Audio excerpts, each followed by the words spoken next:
ನಮಸ್ಕಾರ, ನೀವು ನೋಡ್ತಾ ಇದ್ದೀರಾ ಫಿಲ್ಮಿ ಬೀಟ್ ಕನ್ನಡ. ನಾನು ಚಂದನ. ನಮ್ಮ ಜೊತೆ ಇವತ್ತು ಮಹಾನಟಿ ಫೈನಲಿಸ್ಟ್ ಆಗಿರುವಂತಹ ಮಾನ್ಯ ರಮೇಶ್ ಅವರಿದ್ದಾರೆ. ಮಾನ್ಯ ಯಾರಿಗೂ ಏನು ಕಡಿಮೆ ಇಲ್ಲ ಕಣ್ರಿ, ಸಿಕ್ಕಾಪಟ್ಟೆ ಟ್ಯಾಲೆಂಟೆಡ್, ಅಷ್ಟೇ ಬ್ಯೂಟಿಫುಲ್.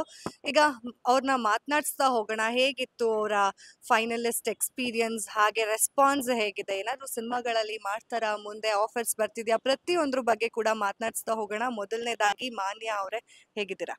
ಹಾಯ್, ಸೂಪರ್ ಆಗಿದ್ದೀನಿ. ನೀವ್ ಹೇಗಿದ್ದೀರಾ? ಸೊ ರೆಸ್ಪಾನ್ಸ್ ಹೇಗಿದೆ? ಫೈನಲಿಸ್ಟ್ ಆಗಿ ಇವಾಗ ಕಂಪ್ಲೀಟ್ ಮಾಡ್ಕೊಂಡು ಮಹಾನಟಿ ಸೀಸನ್ ಹೊರಗಡೆ ಬಂದಿದ್ದೀರಾ, ಜನ ಐಡೆಂಟಿಫೈ ಮಾಡ್ತಿದ್ದಾರಾ, ಹೇಗಿದೆ? ಯಾ, ರೆಸ್ಪಾನ್ಸ್ ತುಂಬಾ ಚೆನ್ನಾಗಿದೆ ಆ್ಯಕ್ಚುಲಿ. ಫಸ್ಟ್ ಬಂದಾಗ ಫೈನಲ್ಸ್ ತನಕ ಬರ್ತೀನಿ ಅಂತ ಎಲ್ಲ ಕನಸಲ್ಲೂ ಅಂದ್ಕೊಂಡಿರಲಿಲ್ಲ. ಫೈನಲ್ಸ್ ತನಕ ಬಂದ್ಬಿಟ್ಟು ಇವಾಗ ಏನು ರೆಕಗ್ನೈಸ್ ಮಾಡ್ತಿದ್ದಾರೆ ಜನ ಎಲ್ಲ ಬಂದು ಮಾತಾಡ್ಸೋದು. ನಾನು ಏನು ಏನು ಮಹಾನಟಿಲಿ ಮಾಡಿದ್ದೆ, ನೆಕ್ಸ್ಟ್ ಏನು ಮಾಡ್ತೀರಾ ಆ ಥರ ಎಲ್ಲ ಕೇಳ್ತಾ ಇರ್ತಾರೆ. ತುಂಬ ಖುಷಿ ಆಗುತ್ತೆ. ಚೆನ್ನಾಗಿ ಮಾಡ್ತಿದ್ದೀರಾ, ಚೆನ್ನಾಗಿ ಮಾಡಿ ಅಂತೆಲ್ಲ ಮುಂಚೆ ಎಲ್ಲ ತುಂಬ ಜನ ಮಾತಾಡಿಸಿ ಹೇಳ್ತಿದ್ರು. ಈಗ ಮಹಾನಟಿ ಮಾನ್ಯ ಅಲ್ವಾ, ಮಹಾನಟಿ ಮಾನ್ಯ ಅಲ್ವಾ ಅಂತ ಕೇಳ್ತಾರೆ. ತುಂಬ ಖುಷಿ ಆಗುತ್ತೆ. ಅಂದ್ರೆ ಫಸ್ಟ್ ಮಹಾನಟಿಗೆ ಬರೋಕ್ಕೂ ಮುಂಚೆ ಮಾನ್ಯ ಏನ್ ಮಾಡ್ಕೊಂಡಿದ್ರು, ಎಲ್ಲಿದ್ರು, ಯಾವ ಊರು, ಏನು ಅನ್ನೋದು? ನಾನು ಶಿವಮೊಗ್ಗ ಮಲೆನಾಡವಳು. ತೀರ್ಥಹಳ್ಳಿ ಹೆಗ್ಗೋಡ್ ಅಂತ ಆ ಊರಿಂದ ಬಂದಿದ್ದು. ಆ, ಮುಂಚೆ ನಾನು ಇಂಟೀರಿಯರ್ ಡಿಸೈನರ್ ನಾನು ವರ್ಕ್ ಮಾಡ್ತಾ ಇದ್ದೆ. ಫಸ್ಟು ಕಾಲೇಜಲ್ಲಿ ಬ್ಯಾಂಗ್ಳೂರ್ ಕಾಲೇಜ್ಗೆ ಬಂದಾಗ ಇಂಟೀರಿಯರ್ ಡಿಸೈನಿಂಗ್ ಓದ್ತಾ ಇರಬೇಕಾದ್ರೆ ಓದ್ಕೊಂಡು ಆಡಿಷನ್ಸ್ ಕೊಡೋಣ, ಮಾಡಲಿಂಗ್ ಮಾಡೋಣ ಅಂತೆಲ್ಲ ಅನ್ಕೊಂಡು ಮಾಡ್ತಾ ಇದ್ದೆ. ಅಂದರೆ ಫೋಟೋ ಶೂಟ್ಸ್ ಅದೆಲ್ಲ ತುಂಬ ಇಂಟ್ರೆಸ್ಟ್ ಇತ್ತು. ಗೊತ್ತಿರಲಿಲ್ಲ ಇದೆಲ್ಲ ನನಗೆ. ಒಂಥರ ಹೆಂಗಾಯ್ತಂದ್ರೆ, ಅನ್ಕೊಂಡೆ ಇದ್ದಿದ್ದೇ ಎಲ್ಲ ಆಗ್ತಾ ಬಂತು. ಎಲ್ಲಿ ಒಂದು ಪುಟ್ಟ ಆಸೆ ಇತ್ತು, ಏನು ಕನಸಿತ್ತು, ಆ್ಯಕ್ಟರ್ ಆಗಬೇಕು, ಆಮೇಲೆ ರೀಲ್ಸ್ ಎಲ್ಲ ಮಾಡೋದು, ಆ ಥರ ಎಲ್ಲ ಮಾಡಲಿಂಗ್ ಮಾಡಬೇಕು, ಫೋಟೋ ಶೂಟ್ಸ್ ಮಾಡಬೇಕು, ಬೇರೆ ಆ್ಯಕ್ಟರ್ಸ್ನೆಲ್ಲ ನೋಡಿಬಿಟ್ಟು ಇವ್ರ ಥರ ನಾನು ಆಗಬೇಕು ಅಂತೆಲ್ಲ ತುಂಬ ಆಸೆ ಇತ್ತು. ಫಸ್ಟ್ ಓದೋದು ಮುಗಿಸ್ಕೊಳ್ಳೋಣ, ಆಮೇಲೆ ನಮ್ಮ ಪಪ್ಪ ಪಾಪ ಸ್ಟಾರ್ಟಿಂಗಿಂದ ತುಂಬ ಚೆನ್ನಾಗಿ ಓದಿಸಿದ್ದಾರೆ ನನ್ನ. ಸ್ಪೋರ್ಟ್ಸಲ್ಲೂ ತುಂಬ ಚೆನ್ನಾಗಿ ಮಾಡ್ತಿದ್ದೆ, ಡ್ಯಾನ್ಸು ಮಾಡ್ತಿದ್ದೆ, ಎಲ್ಲ ಅರ್ಧಂಬರ್ಧ, ಯಾವುದು ಟಾಪ್ ಲೆವೆಲ್ ಅಂತ ಹೇಗಿರಲಿಲ್ಲ. ಸೊ ಆ್ಯಕ್ಟಿಂಗು ಅಷ್ಟೇ, ಏನು ಎಕ್ಸ್ಪೀರಿಯನ್ಸ್ ಇರಲಿಲ್ಲ. ಇಲ್ಲಿ ಬಂದುಬಿಟ್ಟು ಚೆನ್ನಾಗಿ ಕಲಿತೆ. ಸೊ ಇಂಟೀರಿಯರ್ ಡಿಸೈನಿಂಗ್ ಮಾಡ್ತಾ ಇರಬೇಕಾದ್ರೆ ಏನನ್ನಿಸ್ತಿತ್ತು, ನಾನು ಏನೋ ಬೇರೆ ಮಾಡ್ತಿದ್ದೀನಲ್ವಾ, ನನ್ನ ಪ್ಯಾಷನ್ನೇ ಬೇರೆ ಅಲ್ವಾ ಅಂತ ಅನಿಸ್ತಿತ್ತು. ಸೊ ಕೆಲಸ ಮಾಡಿಕೊಂಡು ನೆಕ್ಸ್ಟು ಆಡಿಷನ್ಸ್ ಕೊಡೋಣ, ಆ್ಯಕ್ಟರ್ ಆಗೋಣ ಅಂತ ಅನ್ಕೋತಾ ಇದ್ದೆ. ಆಮೇಲೆ ಕೆಲ್ಸಕ್ಕೆ ಹೋದ್ಮೇಲೆ ಗೊತ್ತಾಯಿತು ಇದೆಲ್ಲ ಆಗಲ್ಲ. ಕೆಲಸ ಅಂದರೆ ಕೆಲಸ, ಅದೊಂದೇ ಮಾಡೋಕ್ಕೋಗೋದು, ಎರಡೆರಡೆಲ್ಲ ಮಾಡೋಕ್ಕಾಗಲ್ಲ ಅಂತ ಗೊತ್ತಾಯಿತು. ಎಸ್. ಮಹಾನಟಿಗೋಸ್ಕರ ನನ್ನ ಕೆಲಸ ಏನು ಸ್ಯಾಲ್ರಿ ಎಲ್ಲ ಬರ್ತಾಯಿತ್ತು ಎಲ್ಲ ಬಿಟ್ಬಿಟ್ಟು ಮಹಾನಟಿಗೆ ಬಂದೆ. ಅದು ಹೇಗಾಯ್ತಂದರೆ, ನಾನು ಏನು 1 ಇಯರ್ ಆದ ತಕ್ಷಣ ಕ್ವಿಟ್ ಮಾಡಿಬಿಟ್ಟು ನೆಕ್ಸ್ಟು ಆ್ಯಕ್ಟಿಂಗ್ ಪ್ಯಾಷನ್ ಕಡೆ ಹೋಗೋಣ ಅಂತ ಅಂದ್ಕೊಂಡಿದ್ದೆ. ಬಟ್ ಐ ಫೀಲ್ ಅದು ಆಗ್ತಿರ್ಲಿಲ್ಲ ಅನ್ಸುತ್ತೆ. ಮಹಾನಟಿ ಒಂದು ರಿಯಾಲಿಟಿ ಶೋ ಓಪನ್ ಆಗಿರಲಿಲ್ಲ ಅಂದಿದ್ರೆ ನಾನು ಮೋಸ್ಟ್ಲಿ ಹೆದರ್ಕೊಂಡು, ಬೇಡ ಏನು ಸ್ಯಾಲ್ರಿ ಇರಲ್ಲ ಹೇಗೆ ಅಂತ ಅಂದ್ಕೊಂಡು ನಾನು ಮೋಸ್ಟ್ಲಿ ಕೆಲಸನೇ ಕಂಟಿನ್ಯೂ ಮಾಡ್ತಿದ್ದೆ ಅನ್ಸುತ್ತೆ. ಬಟ್ ಮಹಾನಟಿ ಒಂದು ಆಡಿಷನ್ ಮಾಡಿದೆ, ಸೆಲೆಕ್ಟ್ ಆಯಿತು, ನನ್ನ 1 ಇಯರ್ ಜಾಬ್ ಕಂಪ್ಲೀಟ್ ಆಯಿತು. ಮಾರನೇ ದಿನ ನಾನು ಮಹಾನಟಿ ವರ್ಕ್ಶಾಪಿಗೆ ಬಂದೆ. ಸೊ ಮಹಾನಟಿ ರಿಯಾಲಿಟಿ ಶೋ ಇರಲಿಲ್ಲ ಅಂದರೆ ನಾನು ನಿಜವಾಗ್ಲೂ ಇನ್ನೂ ಕೆಲಸನೇ ಮಾಡ್ತಾ ಇರ್ತಿದ್ದೆ ಅನ್ಸುತ್ತೆ. ಅದೊಂದು ತುಂಬ ಬೇಜಾರು. ಬಟ್ ಇವಾಗ ಖುಷಿ ಇದೆ, ಒಂದು ಒಳ್ಳೆ ಟೈಮಲ್ಲಿ ಒಳ್ಳೆ ಪ್ಲ್ಯಾಟ್ಫಾರ್ಮ್ ಸಿಕ್ತು. ಮನೆಯಲ್ಲಿ ಯಾರ್ಯಾರು ಇರೋದು ಮಾನ್ಯ ಅವರ ಮನೆಯಲ್ಲಿ? ಅಂದ್ರೆ ಆ, ಹೇಗೆ ಸಪೋರ್ಟಿವ್ ಇದ್ದಾರಾ, ಹೇಗೆ ಅಂತ? ನಮ್ಮ ಮನೇಲಿ ಪಪ್ಪ, ಅಮ್ಮ, ಅಣ್ಣ. ನಾನು ಆ್ಯಕ್ಚುಲಿ ತುಂಬ ಅಣ್ಣನ ಜೊತೆನೇ ಇದ್ದಿದ್ದು. ನಾನು LKGಯಿಂದ ಬೋರ್ಡಿಂಗ್ ಸ್ಕೂಲ್ ಅಂದೆ ಅಲ್ವಾ, ನಾನು ಅಣ್ಣ ಬೋರ್ಡಿಂಗ್ ಸ್ಕೂಲಲ್ಲಿ ಇರ್ತಾನೆ, ನಾನು ಅಣ್ಣನ ಜೊತೆ ಇರಬೇಕು ಅಂತ ತೀರ್ಥಹಳ್ಳಿ ನಮ್ಮೂರಲ್ಲಿ. ಸೊ ಅಣ್ಣನ ಜೊತೆ ಇರಬೇಕು ಅಂತ ಹೋಗಿದ್ದೆ. ಸಪೋರ್ಟಿವ್ ಅಂದರೆ ಹೇಗಂದರೆ, ಇವಾಗ ನೀನು ಮಾಡ್ತೀಯಾ ಮಾಡು ಅಂತ. ಇವಾಗ ನಾನು ಓದೋದು ಬಿಟ್ಬಿಟ್ಟು ಮಾಡ್ತೀನಿ, ಆಮೇಲೆ ಎಲ್ಲ ಬಿಟ್ಬಿಟ್ಟು ಮಾಡ್ತೀನಿ ಅಂದರೆ ಅದಕ್ಕೆ ಸ್ವಲ್ಪ ಬೇಡ, ಯಾರೇ ಪೇರೆಂಟ್ಸ್ ಆದರೂ ಬೇಡ ಅಂತಾರೆ. ಬಿಕಾಸ್ ಇವಾಗ ನನಗೆ 1 ಇಯರ್ ಜಾಬ್ ಇದೆ, ನನಗೆ ಅಕಸ್ಮಾತ್ ಇಲ್ಲಿ ವರ್ಕ್ ಆಗಲಿ ಅಂದ್ರೆ ನೆಕ್ಸ್ಟ್ ಹೋಗ್ಬೋದು ಅನ್ನೋದೊಂದು ತಲೆಯಲ್ಲಿದೆ ನನಗೆ. ಸೊ ಸಪೋರ್ಟ್ ತುಂಬ ಚೆನ್ನಾಗಿದೆ. ಈವನ್ ನಾನು ಡ್ಯಾನ್ಸು, ಸ್ಪೋರ್ಟ್ಸು ಏನಕ್ಕೆ ಹೋಗ್ತೀನಿ ಅಂದ್ರೂ ಯಾವುದಕ್ಕೂ ಬೇಡ ಅಂದಿಲ್ಲ ನಮ್ಮ ಪಪ್ಪ ಅಮ್ಮ. ಎಲ್ಲದಕ್ಕೂ ತುಂಬ ಚೆನ್ನಾಗಿ ಸಪೋರ್ಟ್ ಮಾಡಿದ್ದಾರೆ. ಏನಾದರೂ ಆಡಿಷನ್ಸ್ ಕೊಡ್ತಿದ್ದೀನಿ, ನಂಗೆ ಆ್ಯಕ್ಟರ್ ಆಗಬೇಕಂತ ಆಸೆ ಇದೆ ಅಂದಾಗಲೇ ಎಲ್ಲ ಸ್ಟಾರ್ಟ್ ಮಾಡೋರು. ಓ ಬಿಡಿ, ನೀವು ಬಿಡಿ, ಇನ್ನೇನು ಕೈಗೆ ಸಿಗಲ್ಲ ಅಂತೆಲ್ಲ ಸ್ಟಾರ್ಟ್ ಮಾಡೋರು. ಹಾಗೆ ಮಹಾನಟಿ ಸಿಕ್ಕಿದ ಮೇಲಂತೂ ಓ ಬನ್ನಿ ಬನ್ನಿ ಬನ್ನಿ, ಓ ನಮಸ್ಕಾರ ನಮಸ್ಕಾರ, ಈ ಥರ ಎಲ್ಲ ಮಾಡೋಕ್ಕೆ ಸ್ಟಾರ್ಟ್ ಮಾಡ್ತಾರೆ. ಆಮೇಲೆ ಏನು ನನಗೆ ಕಾಲೇಜಲ್ಲಿ ಇದ್ದಾಗ ನನ್ಗೆ ಯಾರೋ ಹಿಂಗೆ ಯಾರೋ ಕೂಗಿದ್ರು, ಜೂನಿಯರ್ಸ್ ಅನ್ಸತ್ತೆ, ನಂಗೆ ನೆನಪಿಲ್ಲ. ಸುಮ್ಮನೆ ಹಿಂಗೆ ನಡ್ಕೊಂಡು ಹೋಗ್ತಾ ಸಮಥಿಂಗ್ ಮಾಡೆಲ್ ಮಾನ್ಯಾನ ಏನೋ ಅಂತ ಕೂಗಿದ್ರು ಅನ್ಸತ್ತೆ. ಮಿಸ್ ಇಂಡಿಯಾ ಸಮಥಿಂಗ್ ಮಾನ್ಯ ಅಂತ ಸುಮ್ಮನೆ ಏನೋ ಟೀಸ್ ಮಾಡ್ಬೇಕಾದ್ರೆ, ಹುಡುಗರು ಗೊತ್ತಲ್ವಾ ಟೀಸ್ ಮಾಡ್ಬೇಕಾದ್ರೆ ಕೂಗಿದ್ರು. ಸೊ ನನ್ನ ಫ್ರೆಂಡ್ಸ್ ಎಲ್ಲ ಸೇರಿ ಒಂದು ಗ್ರೂಪೇ ಕ್ರಿಯೇಟ್ ಮಾಡಿಬಿಟ್ಟು ಮಿಸ್ ಇಂಡಿಯಾ ಫ್ಯಾನ್ಸ್ ಕ್ಲಬ್ ಅಂತೆಲ್ಲ ಮಾಡಿಬಿಟ್ಟು ಅದರಲ್ಲೆಲ್ಲ ಫುಲ್ ಅದೇ ಥರ ಇತ್ತು ನನ್ನ ಮುಂಚೆಯಿಂದನೂ. ಏನೋ ಒಂದು ನನಗೆ ಟೀಸ್ ಮಾಡಿಕೊಂಡು ಆ್ಯಕ್ಟರು ಹೀರೋಯಿನ್ ಆಗ್ತೀಯಾ, ಓ ನೀನು ಬಿಡು ನಮಗೆ ಸಿಗಲ್ಲ. ಇವಾಗಲೂ ಅಷ್ಟೇ ಫೋನ್ ಮಾಡಿಬಿಟ್ಟು ಮೇಡಮ್ ಫ್ರೀ ಇದ್ದೀರಾ, ನಾನು ಮಾನ್ಯ ಅವ್ರ ಹತ್ರ ಮಾತಾಡಬೇಕು, ಸ್ವಲ್ಪ ಅವ್ರಿಗೆ ಕಾಲ್ ಕೊಡಿ, ಫೋನ್ ಕೊಡಿ ಅಂತೆಲ್ಲ ಟೀಸ್ ಮಾಡ್ತಾರೆ. ತುಂಬ ಚೆನ್ನಾಗಿ ಫೀಲ್ ಮಾಡಿಸ್ತಾರೆ ನನಗೆ ಆ್ಯಕ್ಚುಲಿ. ಅಂದರೆ ಸೆಲೆಬ್ರಿಟಿ ತರ ಫೀಲ್ ಕೂಡ ಮಾಡಿದೀರಾ ನೀವು ಮಹಾನಟಿಯಲ್ಲಿ. ಆ ಪಿಂಕ್ ಕಲರ್ ಡ್ರೆಸ್ ಹಾಕೊಂಡು ಓಂ ಶಾಂತಿ ಓಂ ಹೀರೋಯಿನ್ ತರ, ದೀಪಿಕಾ ಪಡ್ಕೋಣೆ ತರ. ಸೊ ಹಾಗೆ ಮತ್ತೆ ಪ್ರೇಮ ಲೋಕ ಸೀಕ್ವೆನ್ಸಸ್ ಆಗಿರ್ಬೋದು, ನಾನು ನೋಡಿದೀನಿ ಮಹಾನಟಿ. ಸೊ ಸರ್ಪ್ರೈಸ್ ಆಗಬೇಡಿ. ಸೊ ಈ ತರ ಎಲ್ಲ ಅಂದ್ರೆ ಒಂದಷ್ಟು ಸೀರಿಯಲ್ಸ್ ಅಲ್ಲಿ ರೀಕ್ರಿಯೇಷನ್ಸ್ ಸೀರಿಯಲ್ ಅಲ್ಲಿ ಆಕ್ಟ್ ಮಾಡೋದಾಗಿರ್ಬೋದು, ಸಿನಿಮಾ ರೀಕ್ರಿಯೇಷನ್ಸ್ ಆಗಿರ್ಬೋದು, ಡಾನ್ಸ್ ಪರ್ಫಾರ್ಮೆನ್ಸ್ ಎಲ್ಲದರಲ್ಲೂ ಆಕ್ಟಿವ್ ಇರ್ತಿದ್ರಿ. ಸೊ ಒಂದ್ರಲ್ಲಿ ಒಂದ್ ಕಲಿಯೋದಕ್ಕಿರತ್ತೆ. ಸೊ ಜಡ್ಜಸ್ ಏನೆಲ್ಲ ಇನ್ಪುಟ್ಸ್ ಮಾನ್ಯ ಅವ್ರಿಗೆ ಕೊಟ್ಟಿದ್ರು ಅಂತ? ನನಗೆ ಫಸ್ಟ್ ಡೇ ಏನು ಮೆಗಾ ಆಡಿಷನ್ ಇಂದಾನೆ ತರುಣ್ ಸರು, ರಮೇಶ್ ಸರ್ ಎಲ್ಲ ಪ್ರಾಪರ್ ಹೀರೋಯಿನ್ ಏನು ಮೆಟೀರಿಯಲ್ ತರ ಇದ್ದೀರಾ ನೀವು ಅಂತೆಲ್ಲ ಹೇಳ್ತಿದ್ರು. ಸ್ಕ್ರೀನಲ್ಲಿ ತುಂಬಾ ಚೆನ್ನಾಗಿ ಕಾಣಿಸ್ತೀರಾ ಅಂತೆಲ್ಲ ಹೇಳ್ತಿದ್ರು. ಅದೆಲ್ಲ ನನಗೆ ಆಕ್ಚುಲಿ ಅದು ಐಡಿಯಾನೇ ಇರಲಿಲ್ಲ. ನಾನು ಫಸ್ಟ್ ಎಲ್ಲ ಹೀರೋಯಿನ್ ಫ್ರೆಂಡ್ ರೋಲಿಗೆ ಆಡಿಷನ್ಸ್ ಕೊಡ್ತಾ ಇದ್ದೆ. ನನಗೆ ಅದೊಂದು ಏನು, ನಾನು ಹೀರೋಯಿನ್ ಲೀಡ್ ರೋಲ್ ಮಾಡ್ಬೋದಾ, ನನ್ಗೆ ಆ ಥರ ಇದೀನ ನಾನು, ಯಾ ಆ ಥರ ಇತ್ತು ನನಗೆ.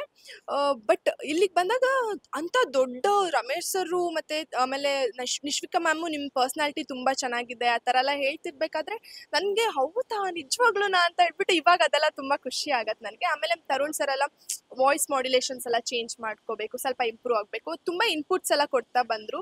ಹಾಗೆ ನನಗೆ ಹೀರೋಯಿನ್ ಇಂಟ್ರೊಡಕ್ಷನಲ್ಲಿ ದೀಪಿಕಾ ಪಡುಕೋನ್ ಅವ್ರದ್ದು ಓಂ ಶಾಂತಿ ಓಮ್ದು ಅದು ಮಾತ್ರ ನನ್ನ ಫೇವ್ರೆಟ್. ನಂಗೆ ತುಂಬ ಇಷ್ಟ ಅದು. ಎಕ್ಸಾಕ್ಟ್ಲಿ ಅಲ್ವಾ. ಅದೇ ಏನು ಅವಾರ್ಡ್ ಏನೇನ್ ನೆಕ್ಸ್ಟ್ ಏನ್ ಮಾಡ್ತೀನೋ ಅದನ್ನ ನಾನು ಮುಂಚೆನೆ ಇಲ್ಲಿ ಒಂಥರ ಅವಾರ್ಡ್ ತಗೊಂಡು ಅದೆಲ್ಲ ತುಂಬಾ ಇಷ್ಟ ಆಗಿತ್ತು ನಂಗೆ. ದೀಪಿಕಾ ಮ್ಯಾಮ್ ಅಂದ್ರೆ ಅವ್ರದ್ದು ಫಿಸಿಕ್ ಎಲ್ಲ ನಂಗೆ ತುಂಬಾ ಇಷ್ಟ.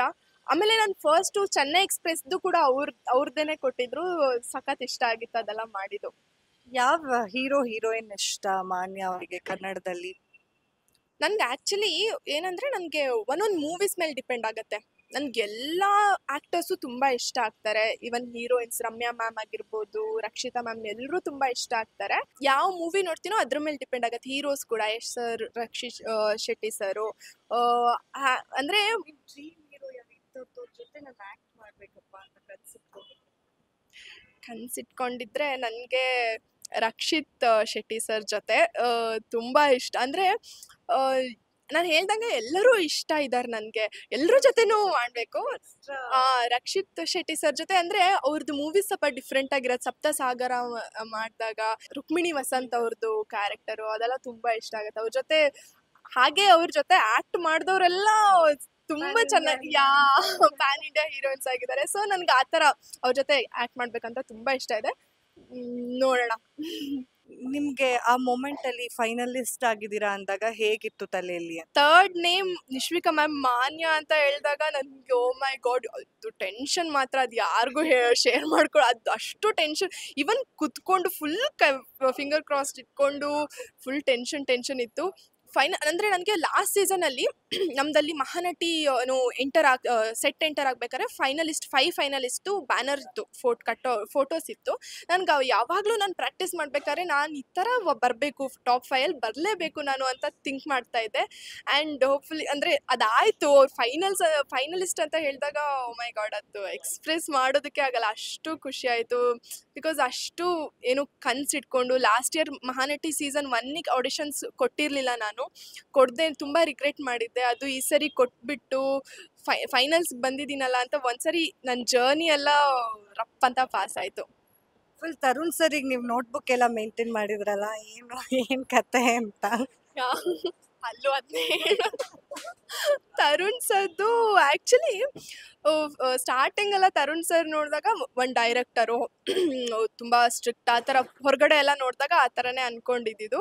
ಬಟ್ ಐ ಮೀನ್ ಇಲ್ಲಿ ಬಂದಾಗ ಮಹಾನಟಿ ಅಂದರೆ ಕ್ರಶ್ ಅಂದರೆ ಯಾರಿಗೆ ಆದರೂ ಕೂಡ ತರುಣ್ ಸರ್ ಸೋನಲ್ ಮ್ಯಾಮ್ ಬಗ್ಗೆ ಹೇಳ್ತಾ ಇರಬೇಕಾದ್ರೆ ಓ ವಾವ್ ಎಷ್ಟು ಎಷ್ಟು ಸ್ವೀಟ್ ಎಷ್ಟು ಕ್ಯೂಟ್ ಅಂತ ಅನಿಸ್ತಾ ಇತ್ತು.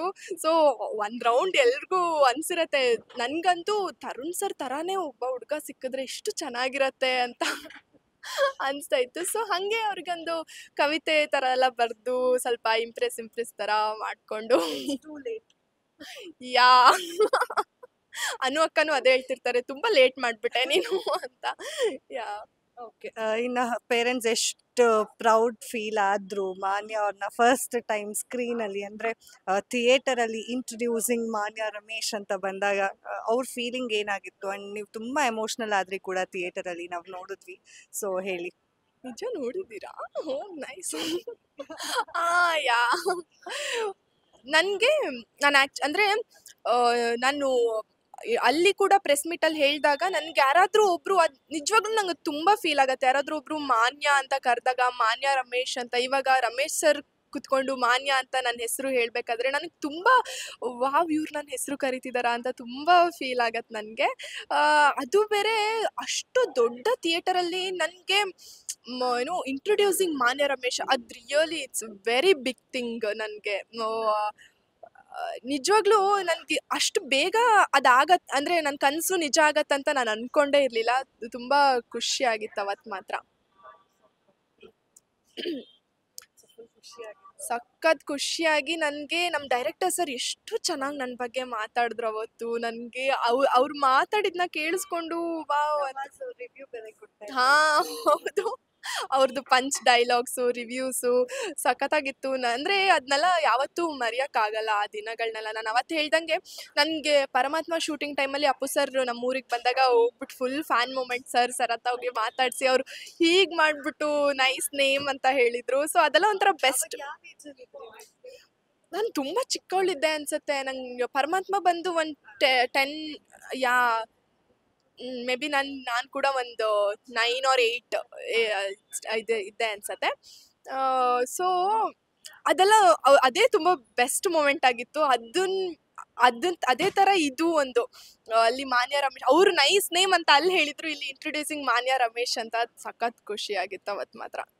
ಇನ್ನು ನಿಮ್ಮ ಶಾರ್ಟ್ ಫಿಲಿಮ್ ನಾವು ನೋಡ್ತಿದ್ವಿ, ಅಂದರೆ ನೀವು ಅಂಕಲ್ನ ಸಾಯಿಸ್ಬಿಟ್ಟು ಬೀರ್ವಾದಲ್ಲಿ ಅಂದರೆ ಕಬೋರ್ಡ್ ಒಳಗಡೆ ಇಟ್ಟಿರ್ತೀರಾ. ಇನ್ನೊಬ್ರು ಪೊಲೀಸ್ ಅವ್ರು ಮಿಸ್ಬಿಹೇವ್ ಮಾಡ್ತಿದ್ದಾರೆ ಅಂದಾಗ ಅವ್ರನ್ನೂ ಕೂಡ ಸಾಯಿಸಿಡ್ತೀರಾ. ಧೈರ್ಯ ಹೆಂಗೆ ಬಂತು ಮಾನ್ಯ? ಅಂದರೆ ನಿಮ್ಮ ಮನೆಗೆ ನಿಜವಾಗ್ಲೂ ಅತಿಥಿಗಳು ಬಂದರೆ ತಿಥಿ ಆಗೋದು ಫಿಕ್ಸಾ ಏನು ಅಂತ? ಹಂಗೆ ಅಂದರೆ ನನ್ನ ಶಾರ್ಟ್ ಮೂವಿಲಿ ಅಂದರೆ ನನಗೆ ಎಲ್ಲ ಗಂಡಸರು ಹೀಗೇನಾ ಅಂತ ಅನಿಸ್ಬಿಟ್ಟಿತ್ತು. ಬಿಕಾಸ್ ನನಗೆ ಚಿಕ್ಕಲಿಂದನೂ ನಮ್ಮ ಅಂಕಲ್ ಅಂದರೆ ತುಂಬ ಇಷ್ಟ ಆಗ್ತಿದ್ರು, ಅವ್ರು ನನ್ನ ನೋಡ್ಕೊತಿದ್ದಿದ್ದು. ಬಟ್ ಆ ಟೈಮಲ್ಲಿ ಅವ್ರು ಬೇರೆ ಥರ ನನ್ನ ನೋಡ್ತಿದ್ದಾರೆ ಅಂತ ಅದು ಗೊತ್ತಾಗ್ತಿರ್ಲಿಲ್ಲ. ಏನೇ ಮಾಡಿದ್ರು ನಾನೊಂಥರ ಪ್ರಿನ್ಸಸ್ ಥರ ಟ್ರೀಟ್ ಮಾಡಿಬಿಟ್ಟು ನನ್ನನ್ನು ಮಿಸ್ಬಿಹೇವ್ ಮಾಡ್ಕೊಬಿಟ್ರಲ್ಲ, ನನ್ನ ಜೊತೆನೇ ಮಿಸ್ಬಿಹೇವ್ ಮಾಡಿದ್ರಲ್ಲ, ಅದೊಂದಿತ್ತು. ಅದೊಂದು ತಲೆಯಲ್ಲಿ ಇಟ್ಕೊಂಡು ಅವ್ರು ಅದು ಎಕ್ಸ್ಟ್ರೀಮ್ ಆದಾಗ ನಾನು ಅವ್ರನ್ನ ಇದು ಮಾಡಿರ್ತೀನಿ. ಅದೇ ಮೂಮೆಂಟಲ್ಲಿ ಜಸ್ಟ್ ನಾನು ಅವ್ರನ್ನ ಹಂಗೆ ಮಾಡಿ ಬಂದಿರ್ತೀನಿ. ಅದೇ ಮೊಮೆಂಟಲ್ಲಿ ಇನ್ನೊಬ್ರು ಯಾರೋ ಬಂದ್ಬಿಟ್ಟು ಅವರು ಹೀಗೆ ಮಾಡ್ತಿದ್ದಾರಲ್ಲ ಅಂತ ಹೇಳ್ಬಿಟ್ಟು ಅದು ತುಂಬ ಇದಾಗಿ ಫ್ರಸ್ಟ್ರೇಷನ್ ಎಲ್ಲ ಮಿಕ್ಸ್ ಆಗಿ ಎಲ್ಲ ಗಂಡಸರು ಹಿಂಗೆ ಅಲ್ವಾ ಅಂತ ಹೇಳ್ಬಿಟ್ಟು ಕೊಲೆ ಮಾಡೋದು ಆ ಥರ. ತುಂಬ ಚೆನ್ನಾಗಿ ಬಂತು ಅದು short film, because it's suspense thriller short film ಆಗಿತ್ತು. ಸೊ ಇದೇ ಥರ ಯಾವ್ಯಾವ ಜಾನರಲ್ಲಿ ಮಾನ್ಯ ಅವರು ಕಾಣಿಸ್ಕೋಬೇಕಂತ ಅಂದ್ಕೊಂಡಿದ್ದಾರೆ? ನನಗೆ ಎಲ್ಲದಕ್ಕಿಂತ ಹೆಚ್ಚಾಗಿ ನನಗೊಂದು ಹೀರೋಯಿನ್ ಆಗಬೇಕು. ಆಮೇಲೆ ಆ ಥರದ್ಕಿಂತ ಹೀರೋಯಿನ್ ಆ ಥರದ್ಕಿಂತ ನನಗೆ ಒಂದು ಒಳ್ಳೆ ಕ್ಯಾರೆಕ್ಟರ್ ಮಾಡಬೇಕು. ಯಾವುದೇ ಮೂವಿಲಾದರೂ ಕೂಡ ಒಳ್ಳೆ ಕ್ಯಾರೆಕ್ಟರ್ ಮಾಡಬೇಕು. ಇವಾಗ ಚೈತ್ರ ಆಚಾರ್ ಅವರು ಇದರಲ್ಲಿ ಸಪ್ತಸಾಗರದಲ್ಲಿ ಸೈಡ್ ನನಗೆ ಆ್ಯಕ್ಚುಲಿ ಹೇಳ್ತಾರೆ, ನಂದು ಸ್ವಲ್ಪ ಇನ್ನೋಸೆಂಟ್ ಫೇಸ್ ಇರೋದ್ರಿಂದ ಆ ಥರದ್ದೆಲ್ಲ ಸೂಟ್ ಆಗಲ್ಲ ಅಂತ ಹೇಳ್ತಾರೆ. ಬಟ್ ನಂಗೆ ಆ ಥರ ಎಲ್ಲ ಮಾಡ್ಬೇಕಂತ ತುಂಬ ಆಸೆ ಇದೆ. ಆ್ಯಕ್ಚುಲಿ ಎಸ್ ಹೌದು, ನಂಗೆ ಡಿಫ್ರೆಂಟ್ ಏನಾದರೂ ಟ್ರೈ ಮಾಡಬೇಕು ಅಂತ ತುಂಬ ಆಸೆ ಇದೆ. ಓಕೆ, ವಾಟ್ ನೆಕ್ಸ್ಟ್ ಮಾನ್ಯ ಅವರೇ? ಇದಾದ್ಮೇಲೆ ಮಹಾನಟಿ ಆದಮೇಲೆ ಏನು ಸಿನಿಮಾಗಳು ಮಾಡ್ತೀರಾ ಅಥವಾ ಟೆಲಿವಿಷನಲ್ಲಿ ಮುಂದುವರಿತೀರಾ, ಇಲ್ಲ ಕರ್ನಾಟಕ ಡ್ಯಾನ್ಸಲ್ಲಿ ವೈಲ್ಡ್ ಕಾರ್ಡಲ್ಲಿ ಏನಾದರೂ ಹೋಗ್ತೀರಾ? ಸೊ ಹೇಗೆ ಏನೆಲ್ಲ ಆಪರ್ಚುನಿಟೀಸ್ ನಿಮ್ಮ ಮುಂದೆ ವೆಯ್ಟ್ ಮಾಡ್ತಿದೆ? ಮತ್ತೆ ಬ್ಯಾಕ್ ಟು ಜಾಬ್ ಅಂದ್ಕೊಂಡು ವಾಪಸ್ ಹೋಗ್ತೀರಾ? ಏನು ಪ್ಲ್ಯಾನ್ ಮಾಡ್ಕೊಂಡಿದ್ದೀರಾ ಅಂತ? ಬ್ಯಾಕ್ ಟು ಜಾಬ್ ಆ ಥರ ಆಗಬಾರ್ದು ಅಂತ ಅನ್ಕೋತೀನಿ. ಬಿಕಾಸ್ ಬಿಕಾಸ್ ಅಂದರೆ ಆ್ಯಕ್ಟರ್ ಆಗಬೇಕಂತ ಆಸೆ ಇಟ್ಕೊಂಡು ಇಲ್ಲಿ ತನಕ ಬಂದಿರೋದಲ್ವಾ. ಸೊ ಒಂದು ಓಪನ್ ಬುಕ್ ಆಗಿದ್ದೀನಿ ನಾನು. ಯಾವುದೇ ಆಫರ್ಸ್ ಬಂದರೂ ಕೂಡ ಇವಾಗ ಟ್ರೈ ಮಾಡ್ತೀನಿ. ಸೊ ಯಾವ್ದು ಚೆನ್ನಾಗಿ ಅನ್ಸುತ್ತೆ ಅದನ್ನ ಮಾಡೋಣ ಅಂತ ಅಂದ್ಕೊಂಡಿದ್ದೀನಿ. ಈವನ್ ಸೀರಿಯಲ್ಸ್ ಕೂಡ ಐಮ್ ಓಕೆ. ಅದೇ ನನಗೆ ತುಂಬ ಇಷ್ಟ ಇರೋದು ಸಿನಿಮಾ. ಫಸ್ಟ್ ಸಿನಿಮಾ ಟ್ರೈ ಮಾಡೋಣ ಅಂತ ಆಸೆ ಇದೆ. ನೋಡೋಣ ಹೇಗಾಗತ್ತೆ ಅಂತ. ಥ್ಯಾಂಕ್ ಯು ಸೋ ಮಚ್ ಮಾನ್ಯ ಅವರೇ, ಇಷ್ಟೊತ್ತು ನಮ್ಮ ಜೊತೆ ಮಾತಾಡಿದ್ದಕ್ಕೆ. ಹಾಗೆ ರಕ್ಷಿತ್ ಶೆಟ್ಟಿ ಜೊತೆನೇ ನಿಮಗೆ ಸಿನಿಮಾ ಸಿಗಲಿ, ಅಷ್ಟು ದೊಡ್ಡ ಮಟ್ಟಕ್ಕೆ ನೀವು ಬೆಳೀಲಿ ಅಂತ ನಮ್ಮ ಫಿಲ್ಮಿ ಬೀಟ್ ತಂಡದಿಂದ ನಿಮಗೆ ಆಲ್ ದಿ ಬೆಸ್ಟ್ ಹೇಳ್ತಿದ್ದೀವಿ. Thank you so much.